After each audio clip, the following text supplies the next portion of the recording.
Hello, class. I am Darian Davis, and I am very excited to share what I use to research for my final research paper. So, for this whole course period, we have been doing a big deep dive onto different leadership styles and how to use certain leadership styles into making us stronger athletic leaders. So, for me, my that I chose was transactional leadership. Transactional leadership, and I use basketball as my setting. The reason I did this is because while we were doing our deep dives and our research, I found like I was like, wow, in my setting, my day to day, I typically do not use transactional leadership. I'm more on the transformational side. But at the same time, something that really stood out to me was how you can get points from different places to actually strengthen what it is that you do. So that was the biggest thing that I wanted to do as I dove deeper in. So the very first thing is I want to talk about the why. The why. Collegiate basketball, just simple and plain, it requires strict discipline because we have these high stake performers who are very young. You're at an age where you're not a kid, you're past 18 because you're in college basketball, but you're also not an adult because from that 18 to 26 range. So there has to be structure. And transactional leadership enforces structure, expectations, and consequences. Essentially, this is like perfect for this type of environment. But because there's more research on transformational leadership, we need to do this. I'm doing this because I say it needs to be studied.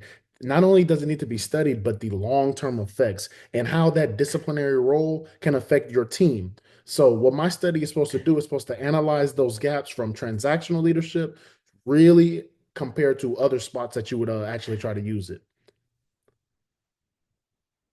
Now, for the next thing, my research area, my research questions, the focus of the study. So, how does transactional leadership shape discipline, accountability, athletes' behavior, and team culture? For me, this was important because for our basketball team, where I am at Nelson University currently, I was like, wow, we are very big on culture. It's about who we bring in and how we treat them and things like that. So, my key research questions, because I was trying to actually strengthen myself, was how do collegiate coaches apply transactional leadership to manage and discipline? And then what are some of the short term effects? What are some of the long term effects? And how do players perceive this? So, how do they say, okay, is this fair? Is this effective? Are we doing the right thing by having this transactional leader and playing under this transactional leader?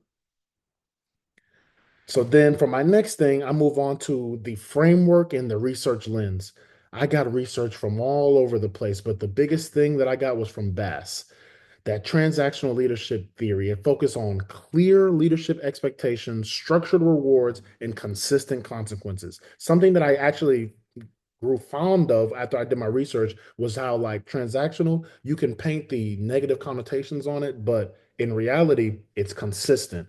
This is what's going to go down. So I used that research, but then from the transformational side, I was able to pull some things where it shows how that vision, the motivation, and then the team growth, the camaraderie, how that was all also really important. So then my lens for study was like examining, okay, how does these transactional methods how do they benefit the team unity? How can they actually do that when they're talking about the consistency? And then on the other side, I did the same thing for transformational because it became really important in my research to compare. Then next, my it was the research design methodology. So for me, I used a lot of different approaches. One of them was the mixed methods approach. So combining different surveys so you can really get a whole bunch of insights. In my paper, I wrote about how really we could talk to even a team. But with this, I wanted to talk about some of the things like because with the athlete's perception, you start losing a couple of games, and that could affect how the research is constructed. But then doing this and going across, I specialized it to NAI coaches who are typically in a place where they use transformational leadership because I really wanted to lock in on how they enforce the transactional side of things sometimes. So being able to get all these different communications and all these semi-structured interviews, having that as the plan, that'll give us a strong base and something that we can build on and see for long term. And I did discuss some of the pros and cons because, like I said, I mean, just because we have this research pool doesn't mean this is like true for everybody. So in conclusion, the things that I found from my research was transactional leadership. is effective for short-term discipline, for structure and compliance, which is also important in the having these young collegiate athletes. But there's some risks, like over reliance on this style could like it can make the athletes not be as creative. And in basketball, we like creativity. We want you to play and flow and have some freedom. And we didn't want to, damage some of those movements, and then also the long-term relationship with the athletes. So the biggest thing for coaches, and I really loved how throughout my research this really helped me with our discussion that we had on one of the other group projects. And really the biggest thing that was, there's a way you have to find a balance. You have to find a way to collaborate a whole bunch of different styles, because every single person is circumstantial. So for long-term success, that was what everything was about, just finding ways to blend your leadership. And then for the future research suggestions, I was like, okay, we need to track athletes, not just in basketball, but along multiple seasons and multiple sports.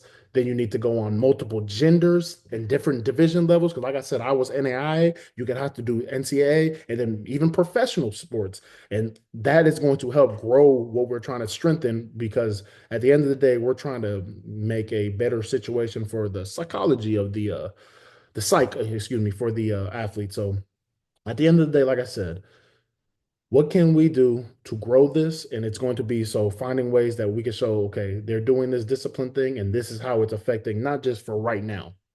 So these are the resources that I use to strengthen my argument. And like I said, I'm really excited to hear more feedback and continue to put it into my own work. Thank you for tuning in.